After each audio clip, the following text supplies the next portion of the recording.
Hello, and thank you for stopping by a special edition of the Massachusetts Beer Reviews channel of YouTube.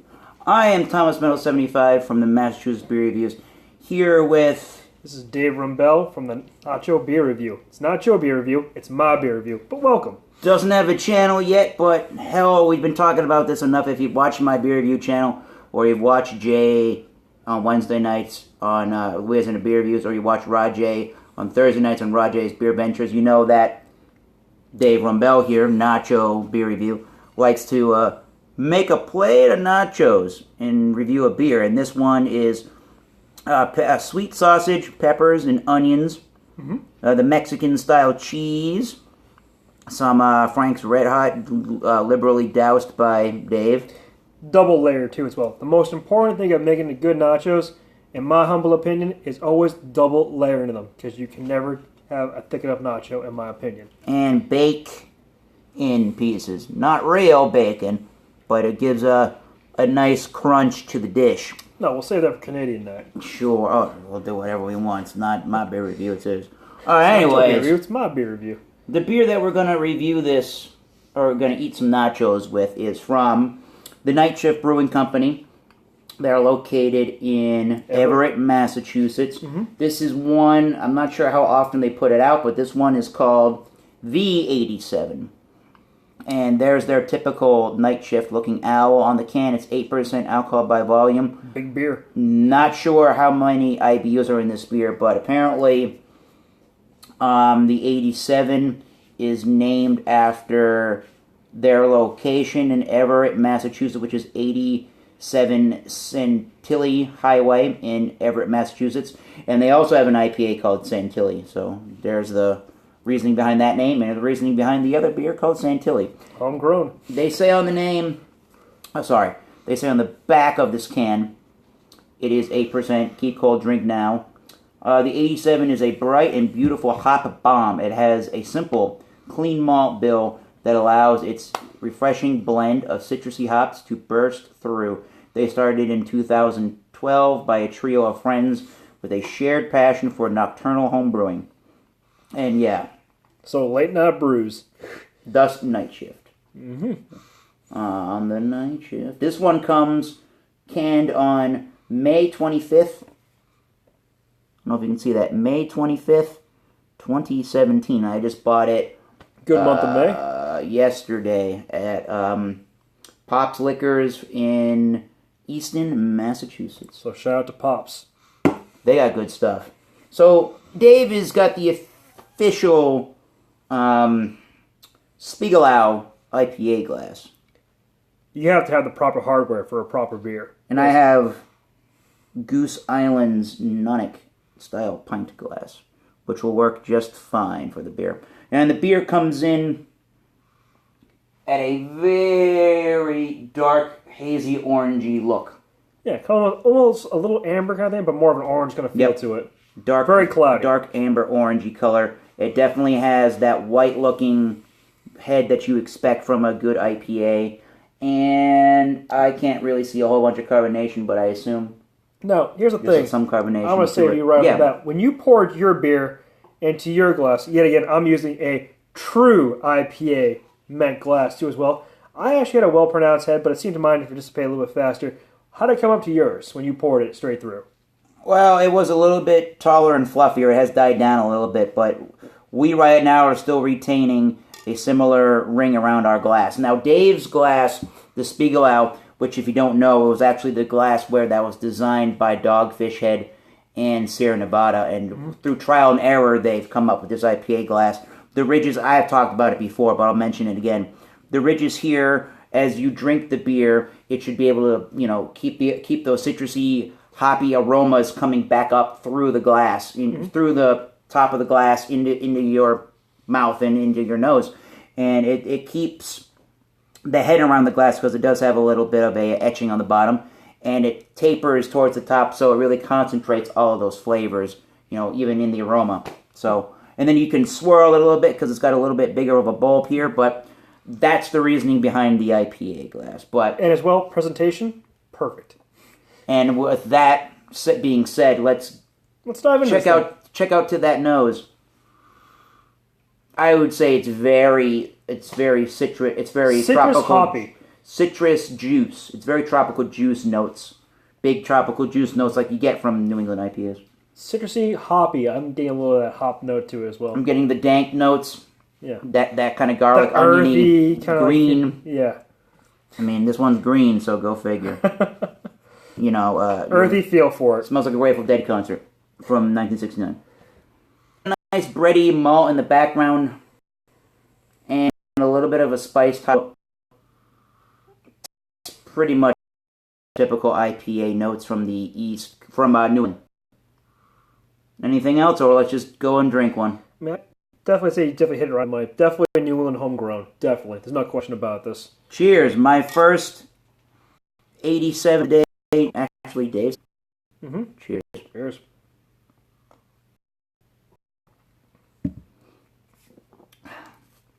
Wow. It does have a certain heft to it. I would say. I guess I would consider it pretty refreshing. It's not the most refreshing at its ABV. Here's the thing I want to and touch its down body to. style. When you take the first sip, does it taste fruity, Tommy? I wouldn't really say fruity. I'm gonna say it's got that tropical citrus juice note. There's not many other fruits besides the tropical ones of grapefruit and pineapple and orange and mangoes that I'm really pulling out of this beer. I definitely have to say it has that very well pronounced grapefruit kind of actually feel for it. Mm-hmm. Which I definitely enjoy too as well. One thing I will actually put on heavy note is that after having it too as well, it will linger a little bit of the palate. I'd say probably ballpark 3.5 seconds, probably around that point. Then it just dissipates pretty quickly. Yeah. So is that more or less you think part of the hop notes to it that they probably added, or? I don't know. It could be. Again, they don't list on their website what kind of hops or the IBU or what kind of malts they're using.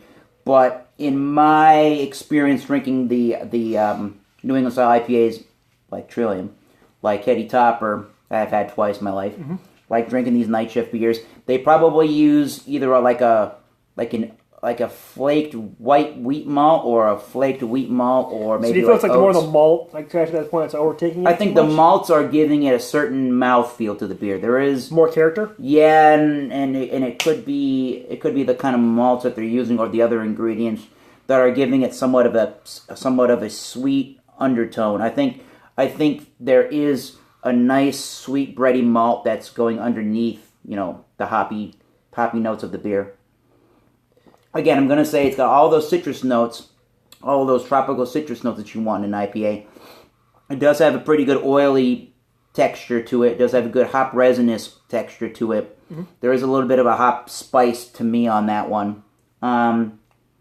So definitely, Tommy Boy, I gotta say you've had green herbal notes. You've had the beer, and it sounds like it's not something that's going to throw you for a loop and not going to take it and throw it against the wall saying basically it's just disgusting, terrible. Now I can actually break it down to more of the Nacho beer review. One thing I always enjoy doing, though, is having a beer, but also pairing it with a certain style of nachos. Now, I understand basically that, as you basically have had so many times, you're an IPA kind of guy. Yeah. So what I've kind of prepared today at this point in time is prepared a plate of nachos. I mean, yeah, no duh, it's right in front of you, right? But again, we have seed sausage on it too as well. We actually have red basically pepper and green actually peppers too as well, chopped up as well. We have caramelized onions that I've thrown in there too as well. I have double layered the cheese too as well. And then I've thrown little small bits of actually bacon bits in there, just kind of basically to amp a little bit more of a salty characteristic actually flavor too as well, which should give a little bit more characteristic actually for the beer, for the IPA. So you definitely pick up some more of those notes too as well. And I've actually double layered with cheese, which, because in my humble opinion, I mean, always up to an argument too as well, you can never really have enough cheese on a nacho. And then I've also basically used a little bit of hot sauce here and there, sparingly, a little bit. And Tommy, what I want you to do is grab actually a nacho, take a big rip into it, and then try your beer again. Tell me exactly if the pairing is something that's inviting or it's something that would never go together at this point in time. Yeah, I think that just in general, when pairing a really good IPA with food, it depends on the kind of food that you're eating. If it's a lighter dish and you're eating it with a you're drinking a heavier IPA, kind of like this one, even in the mouthfeel. It does have, I say again, like I said this, right? Mm-hmm. It does have a big, not only does it have those citrusy juice notes and that dank quality, there is a good amount of bittering that's, you know, it just clings onto the palate for a little while of time. It just tries to hang on as long as possible. So the offside, basically a bitter at that point, would be something very sweet at that point or salty at that point. So I think what works well, pairing. Yes, for the pairing, I think what works well. What I was going to say here is hot, spicy foods are really great with IPAs because the IPAs will totally replace that flavor and will kill the hot spice with something totally different. And I think with the sausage, it's going to work real nice because it will cut down on that salty fat content of the sausage. So how I'm going to do this is I'm going to take a bite of this food, take my drink, take another bite, and then while that flavor is still in there, take a drink. Then we're moving on to part 2 of the Nacho beer review. Holy shit. David, this is a nacho. Now, it looks like I don't make a weak nacho. I make a nacho with strength, with character, with a bit of fight into it. Ooh. Shit.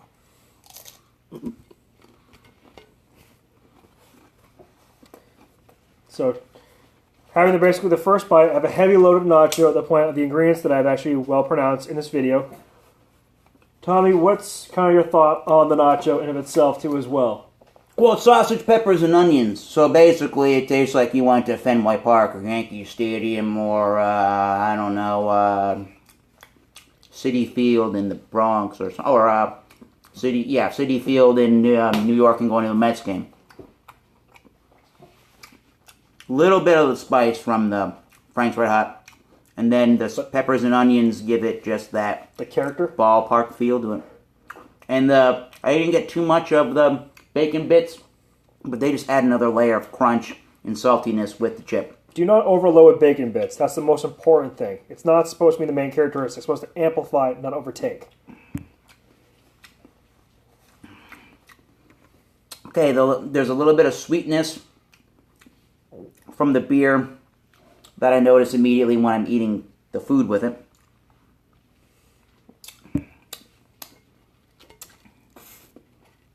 It certainly has some carbonation to it, as you can hear there. There's much more carbonation pronounced than you can actually see in the glass.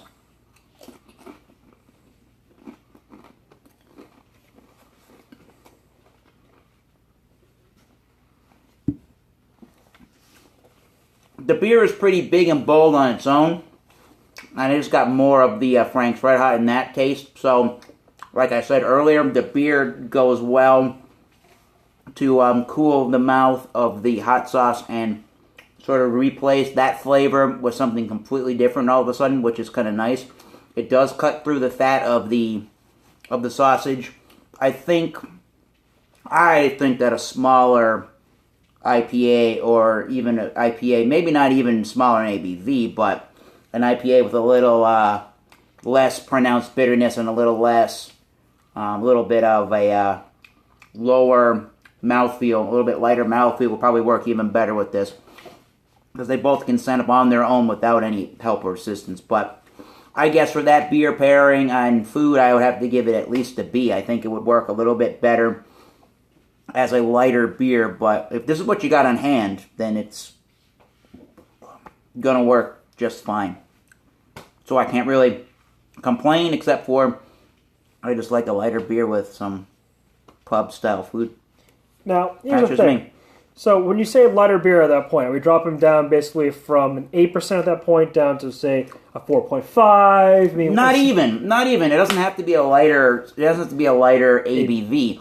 I think I would prefer a lighter mouth feel out of the beer, because for me, I would say that this beer.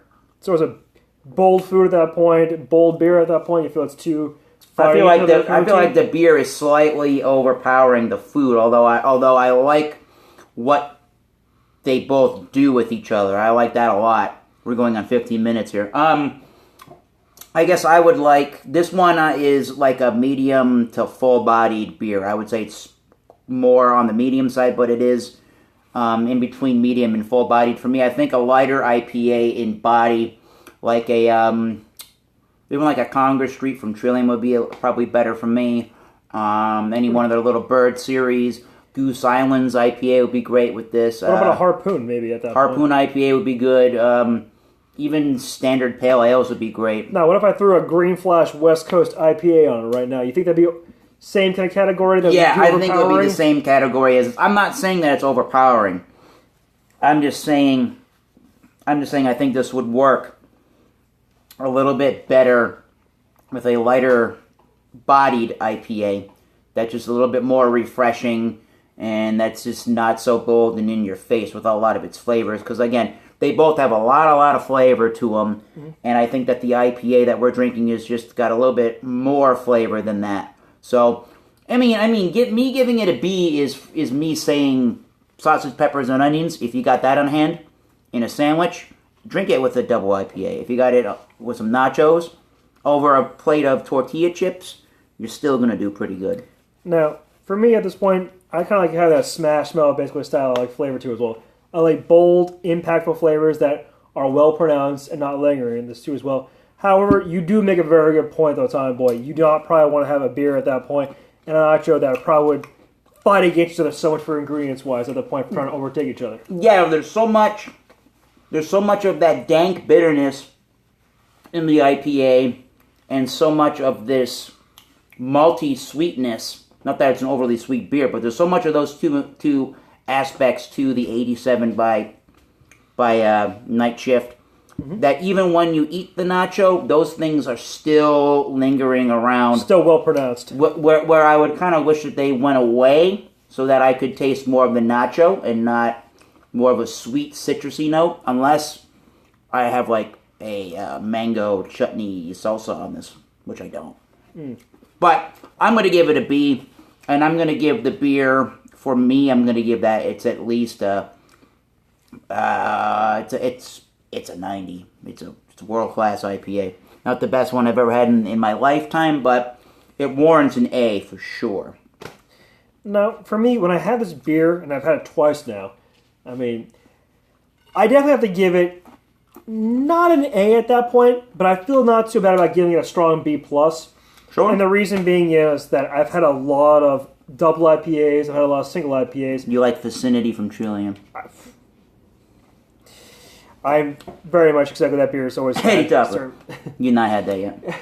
When I get a can of it too as well, and it's always a challenge. So, Hetty Topper, if you're listening and watching this too as well, please send us down something. The Alchemist. So, one thing I exactly will say though is that I'll definitely give this beer definitely a B+.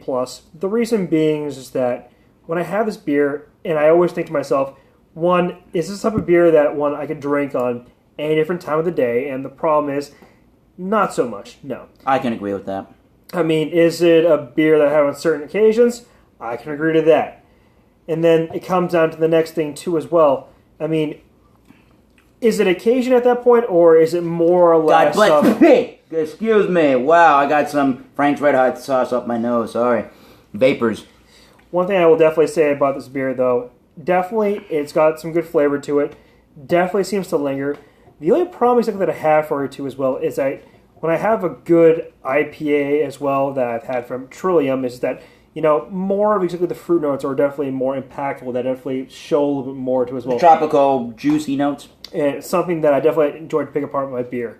And it's not because of the ABV too as well. It's just that, you know, for bringing beer for so long period of time too as well. I don't necessarily think that ABV dictates. It does not. You know the body style. Yeah. Or how heavy the body of the beer is going to be, because you can drink. I don't know. You can drink Steel Reserve, which is a terrible 8.1% malt liquor, and that's still a pretty light-bodied oriented beer. So I guess what I'm saying is, alcohol percentage does not dictate the. It does not dictate basically the opinion of it too as well. The mouthfeel. Yeah. Anyways, I want a beer with more like flavor and more impactful notes to it as well. I mean, there's a decent amount to it. However, I want to see you go above and beyond. You think it needs to be more flavorful? Correct. Wow. All right. He wants triple IPA, folks. We're going on almost 20 minutes here. What are you're gonna give that just a good old B plus? I give it a strong B plus. You know what? It's definitely the gauntlet that I'm throwing down to. I mean, night shift at this point. I know you guys can make it, and I'll be definitely on the market for what else you guys have for something like this. And they're very widely available. I've seen it in a lot of almost every store that sells craft beer in Massachusetts, where I live in the southern part of the state and where we live. So that's great to see that. It was like 13 and change for a 4-pack, so it's right on the money where these kind of beers are. So, okay, we're over the 20-minute mark. Let's wrap it up. We're gonna nacho the crap out of this plate. We're gonna drink some 87. Probably enjoy it with a Poland Spring here and there, because this guy's gonna drive home at some point in this evening. So I'm gonna give it an A90. He's not far off. I almost want to go to a B plus, but I'm gonna give it that 90 rating. So I'm Dave from Nacho Beer Review. And what are you gonna say on your Nacho beer review to end? Well, it's Nacho Beer Review. It's my beer review, but thank you all so much for coming out too as well, and we'll see you next time. Yeah, anytime Dave's here and we have a plate of nachos, maybe we'll do the Nacho beer review. So I say on my channel, until next time, raise your glass. Until next time, keep tasting those great beers. Cheers. We'll see you soon. See y'all later. Thanks for not watching. Well.